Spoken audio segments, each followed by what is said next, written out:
Assalamualaikum everyone, welcome back to my channel. Good morning guys, today is Friday. So maaga akong nagising. So samahan nyo lang ako kasi medyo makalat na dito sa kwarto na to. So samahan nyo lang ako na ligpitin tong mga kalat na to. Kasi nga naglaba ako nung nakaraan and hindi ko pa siya na tutupi dahil nga naging busy ako. Samahan nyo lang ako, ayusin natin tong kwarto na to. Yeah.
Sobrang daming kalat guys and ang dami kong tupiin. So samahan nyo lang ako guys.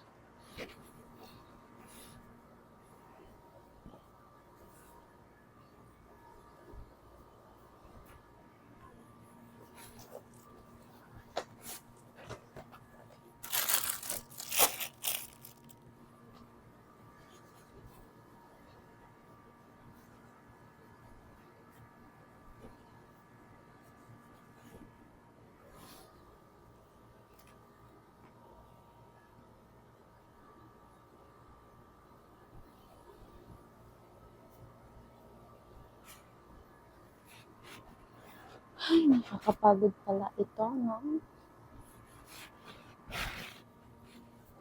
Gawin naman natin yung mga gamit dito sa hamper.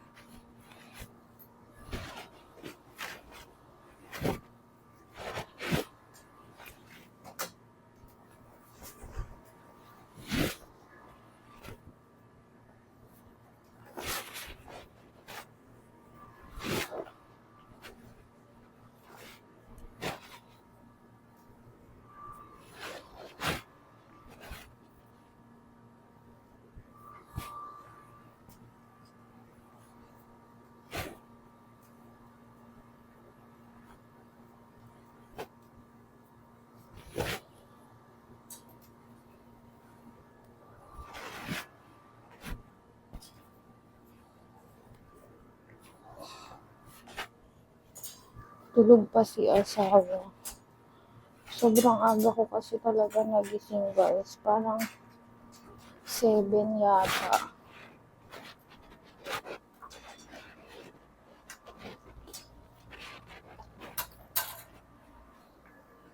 Nung nag-toilet ako, di na ako nakatulog after noon.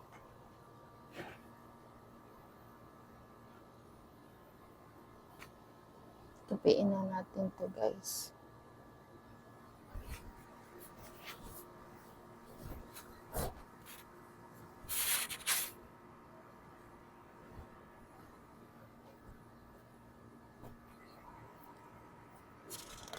Ay naku, apakadami.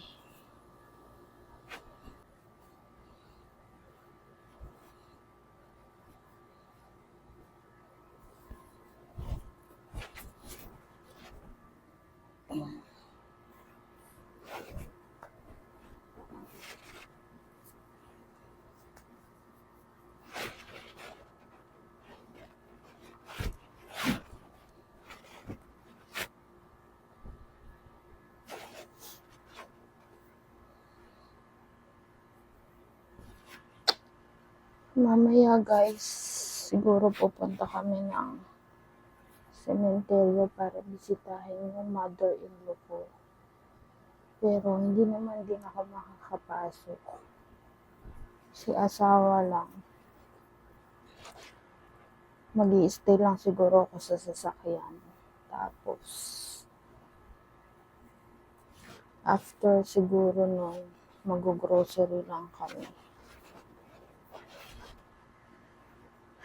masasama ko kayo mamaya, guys. Hindi ko talaga alam kung ba't hindi ako nakabalik sa tulog. Usually naman, kapag nagigising ako na maaga, tapos magto-toilet ako, nakakabalik naman ako sa tulog. Ngayong araw na to, hindi talaga ako nakabalik sa tulog. Hindi ko alam kung bakit. Tapos init na init ako, pinagpapawisan ako, nakabukas naman yung aircon, guys. So, hindi ko alam kung bakit.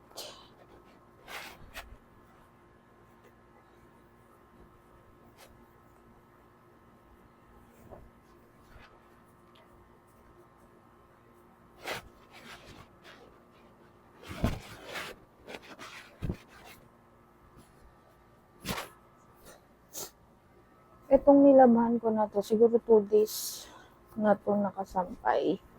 Hindi ko lang siya matupi-tupi kasi nga medyo na busy ako. May pinagkaabalahan kasi tayo. So, hindi ko siya naasikaso. So, ngayon maaga pa naman. Tulog pa naman si asawa. So, gawin ko na to, tapusin ko na to. Para pagising niya, ano na lang siguro, breakfast. Actually, nagkape na ako eh. Para mamaya magbe-breakfast na lang kami. Tapos siguro after ng prayer, saka kami lalabas.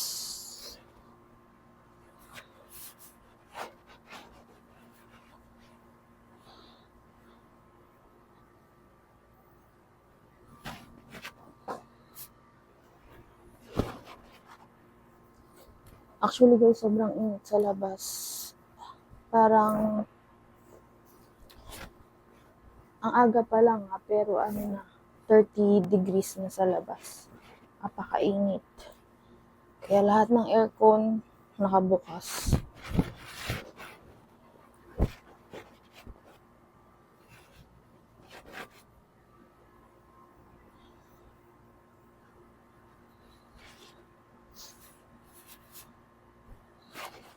Sobrang init. Hindi ko alam sa Doha kung ganito din yung init ngayon dito. Kasi dito sa Saudi, sobrang init, guys. Nakabukas nga lang yung kurtina ng bintana. Pumapasok yung init.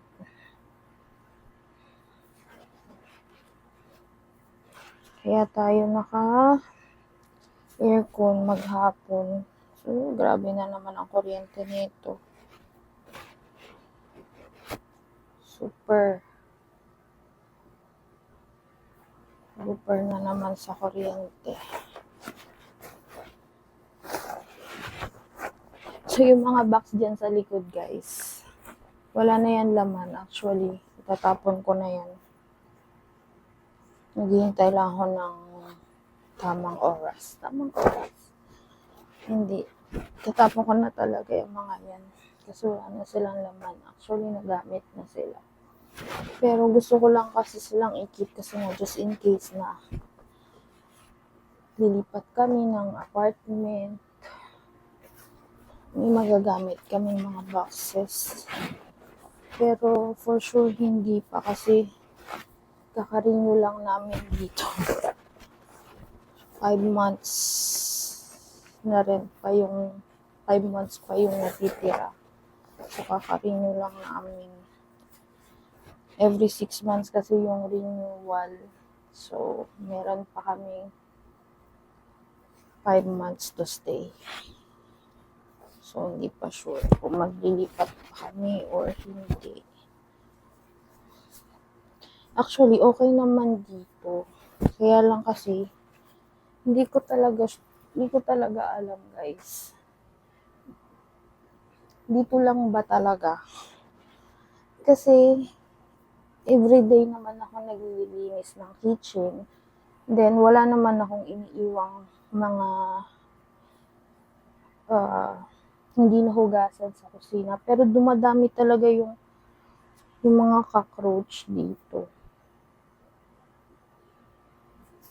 Hindi ko alam kung dahil sa weather. Nung winter naman, wala namang cockroach.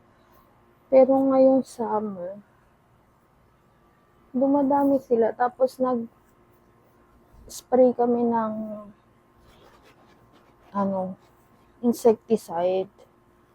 Dahil parang lalo silang dumami. Hindi ko alam kung bakit. So, everyday ako naglilinis ng kitchen para lang ma-sure na maubos sila isa-isa. Pero parang hindi sila nauubos.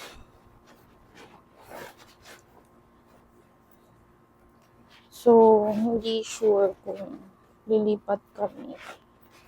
So, maganda din dito guys sa location namin ngayon kasi nga easy access siya sa lahat. Ayun. Saan na nga ba tayo? Ayun. Yung location kasi namin dito guys, easy access siya sa lahat. So, merong malapit na supermarket, may malapit na restaurant, may malapit na, actually yung pharmacy nandyan lang sa baba, yung restaurant nandyan lang din sa baba ng apartment. So, hindi ko sure kung tayo ay lilipat.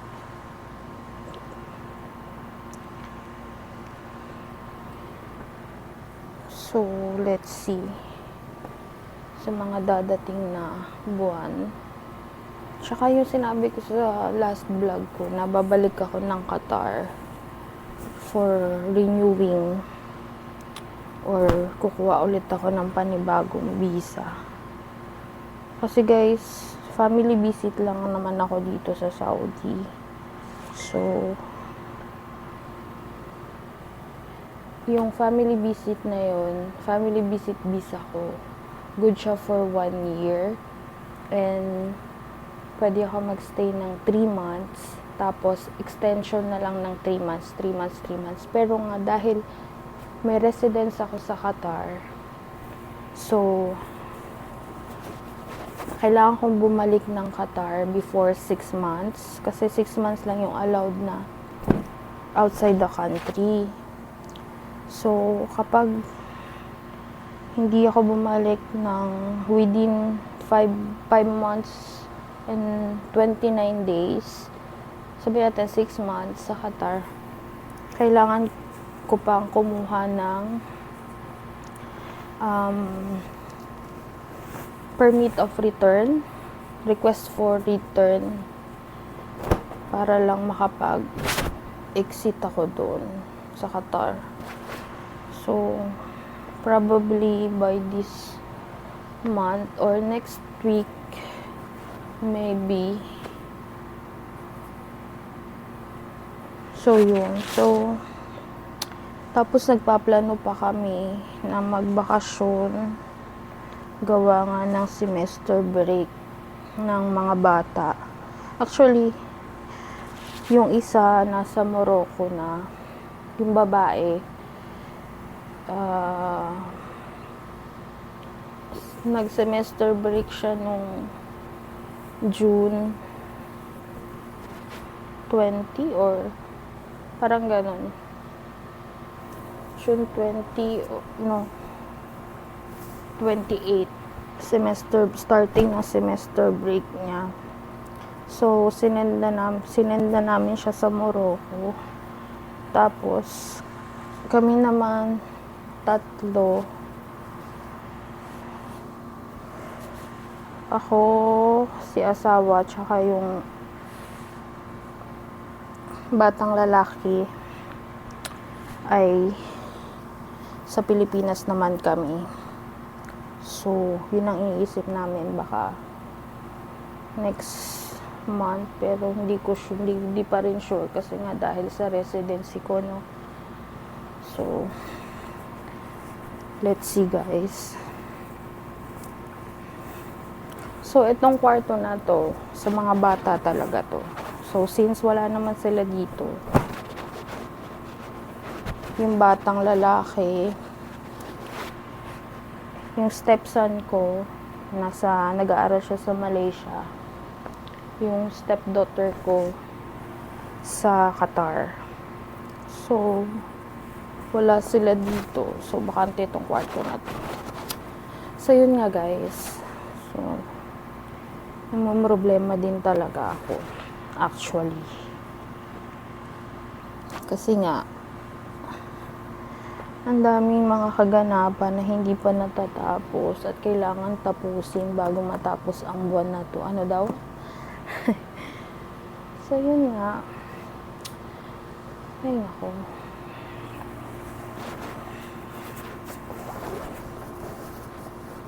Ipagdadasal ko na lang talaga na matapos na ang aking papers dito sa Saudi para maging okay na. Hindi na ako mahirapan magpabalik-balik ng Qatar, Saudi. 'Di ba? So magi-stay na lang ako dito sa Saudi.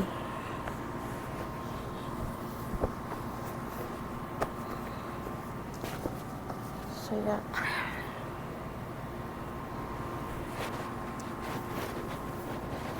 Ay, nako guys, nakakapagod.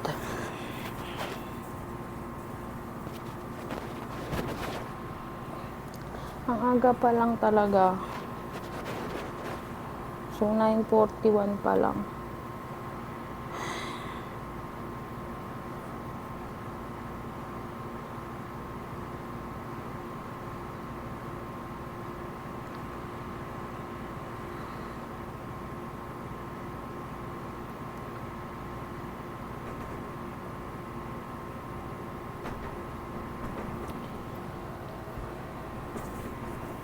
So,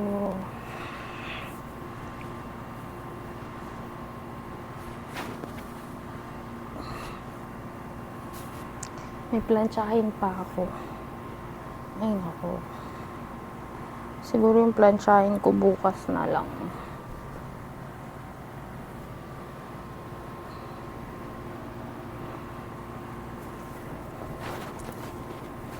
Kasi hindi ko naman siya matatapos ngayon kasi nga lalabas kami mamaya.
Medyo marami-rami pa. Mga kalahati pa.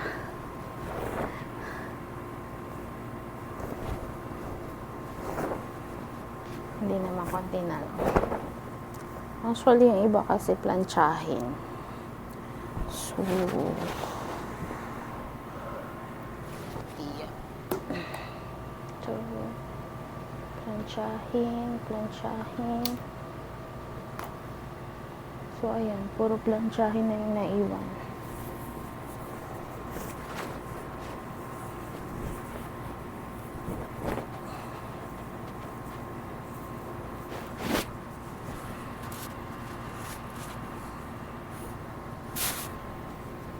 Ayan, puro planchahin na to.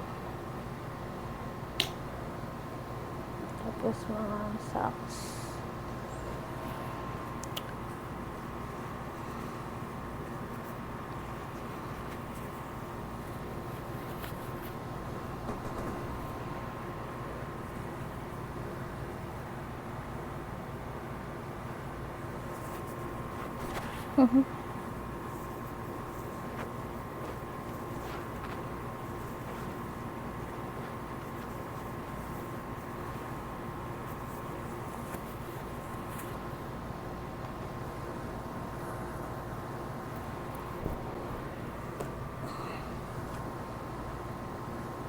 Yung mga socks pa, wala nang partner. Hay, ano daw. Ayan guys, paglalagay ko lang to sa cabinet.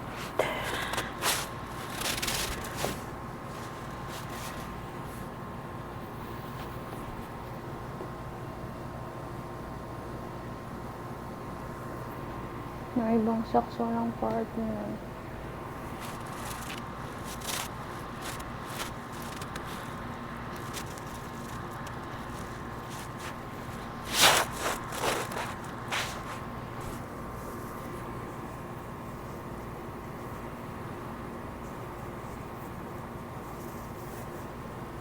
So yun guys, ilalagay ko lang to mga to sa cabinet and babalikan ko kayo. So yan guys, okay na tayo dito. Yung mga natira dyan, planchahin na lang yan. So, bukas ko na lang yan paplansyahin. Tapos may mga nakasabit pa dito yung abaya ko, paplansyahin ko yan. So, dyan ko na tinatapos ang ating vlog for today and hiningal ako. So, thank you for watching guys. Don't forget to like, share, and subscribe kung hindi ka pa nakapag-subscribe sa aking YouTube channel. See you on my next video. Bye!